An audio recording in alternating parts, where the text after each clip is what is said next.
Okay, stop. Sit. Sit. Good girl. Sit. Sit. Hello, good people. Murise. So, starang donze Uncle Saint. I'm a dog lover. Andidi. I'm a dog lover. So, of recent, I've started teaching myself how to train dogs. And ndinakandidzidzisa ndongonawo mavideos pa YouTube, pa TikTok chidaro ndichiona kuti vamwe vanozviita sei. So I've decided to train Indy, who is 1 year old. She's a female German Shepherd. So I just want to train kuti ange ari anoteerera macommands. So for some days I've been doing this and it seems like it's working.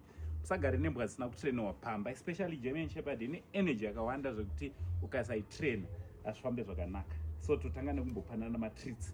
Pane matreats atinopanana. Oh, and take girl. Come on, good girl. Right, so ndinombotanga nemabasics.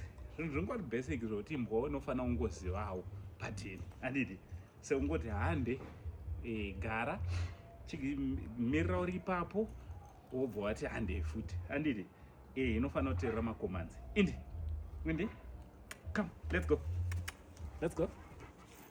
Come, let's go. Yes, let's go. Indy, come, let's go. Stop, sit. Good girl. Down. Good girl. Stay. Hey, stay. Good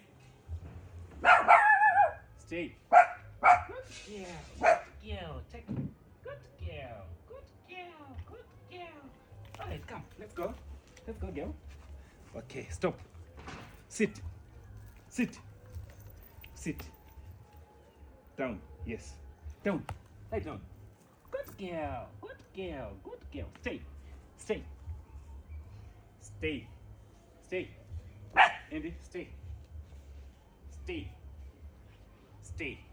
So guys, ndozvongorowo zvimabasic. So imbwa zvandakaonawo zvandikadzidziswa, especially German Shepherd. Take girl. Good girl.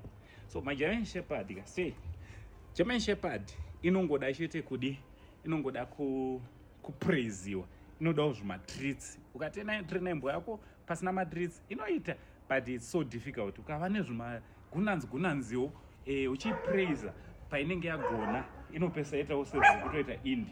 Andidi haitombovhiringwe nezviri around there because it's a German Shepherd. So next time ndichaitraina aggression, ndichaitraina futi kudetecta zvinhu zviri muhomwe, kuda kuti paipai panonzi pari kudiwa imbwa private, private dogs anonosecha vanhu. Indy inokwanisa kuenda yotonobata kuti muhomwe mako munei. So for now tangoti ndingokuradzai zviri basics, mabasic commands sei andangoita ipapa. Indy, you ready to go? Indy, okay, let's go my dog. Come, let's go. Okay, come. This side. Good girl. Okay, stop. Sit. Right, down. Good girl. Oh, take it. Good girl. Stay. So, since we're not basic, you will say those. Zvisingatombode noise yakawanda. Urikuona? Stay. Haibvepo paya kusvika ndaiti chibva. What do you think about zvandangoitawo paimbwa yangu sadog lover izvi? My name is Uncle Saint. The only Zim uncle for now. It's